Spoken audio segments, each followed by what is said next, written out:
baridi kabisa. Na wewe mrembo unasoma wapi? Wapi? Na wewe? Tika Muslim. Jana ni mkorimu. Hawa ni mtu ya Mungu kabisa. Wewe unasoma wapi? Niko Kinyago. Wewe?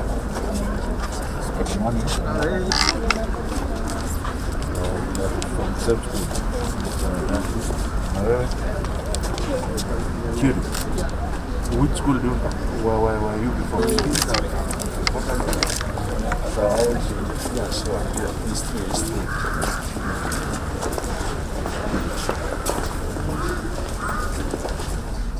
Mental health and psychological services. You are representing who? Women.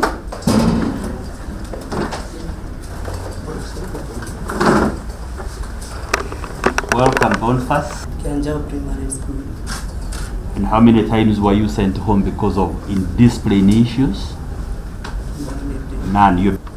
Okay. Hebu tuambie tukija kwenu.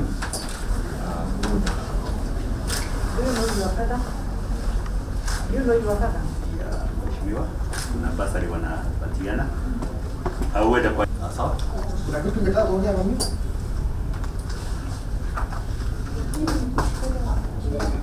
Mzuri sana. Okay, asante. Tutawasiliana na wewe pia, tukiwasiliana naye leo.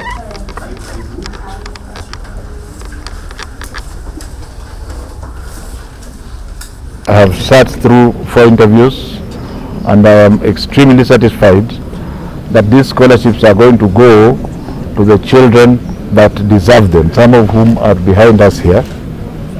And therefore, when this is done, when the interviews are done, they will follow this up with home visits, which I will also take part in. And similar processes are going on across the country through the 110 sub-counties and all the other areas which have slums and informal settlements.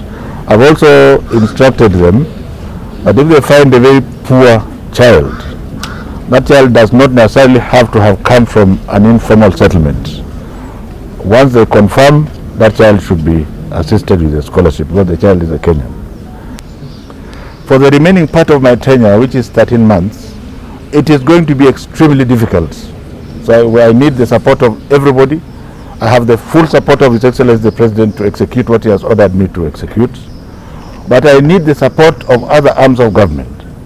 For example, as we speak now, Professor Fatuma Chege is holed up in Machakos, trying to find out how many of the primary schools we are going to make junior secondary schools. And in the budget, we have 1.9 billion for infrastructure as far as tables and chairs are concerned. Our concern now strategically is to ensure that we get desks to primary schools, only those primary schools that are going to be junior secondary schools. We have only 18 months. So this toxic politics of moving up and down, I am not prepared to take part in it. I have a job to do. My job description is very clear. And I said I'm going to execute it. So do not block me from executing it, because when you block me, you are actually blocking the president. Where the money has to be. We are engineering NEMIS as we speak, so that NEMIS can protect these children.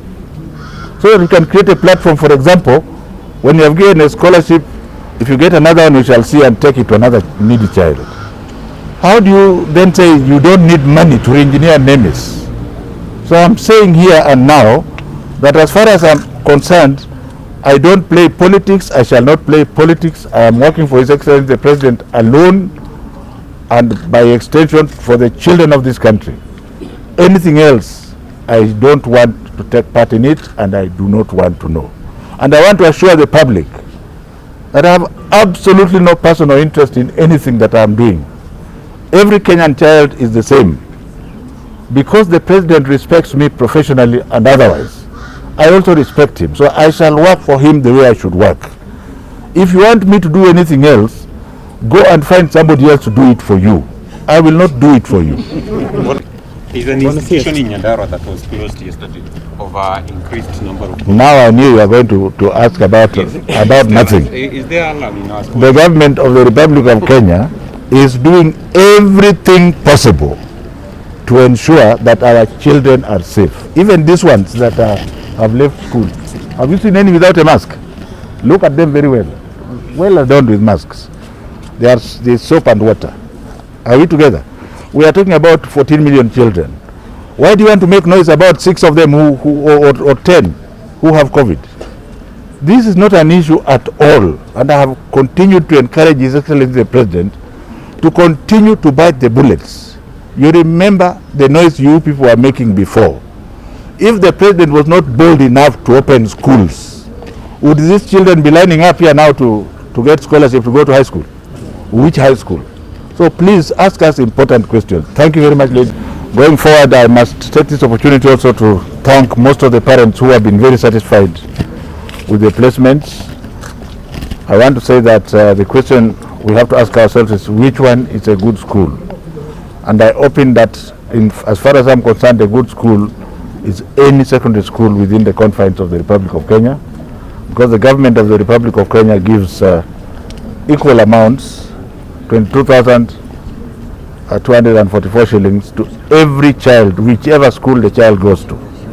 And this has been proved right when you saw schools, sub-county schools converting 191 marks into university material with A's and B's.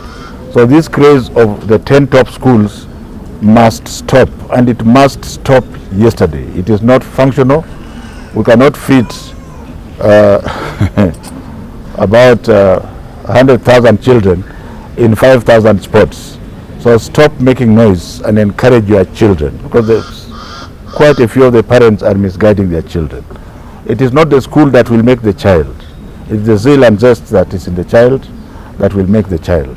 So for those children who have been admitted to any school in Kenya, the government is going to be available to provide money for you, and you should be able to excel. If there was a mistake, for example, that a male child is taken to a female school, don't make too much noise. Let us just correct it and move on. If there was a mistake where perhaps a child was taken to a day school which is too far, let us correct it and move on. We must now think positively.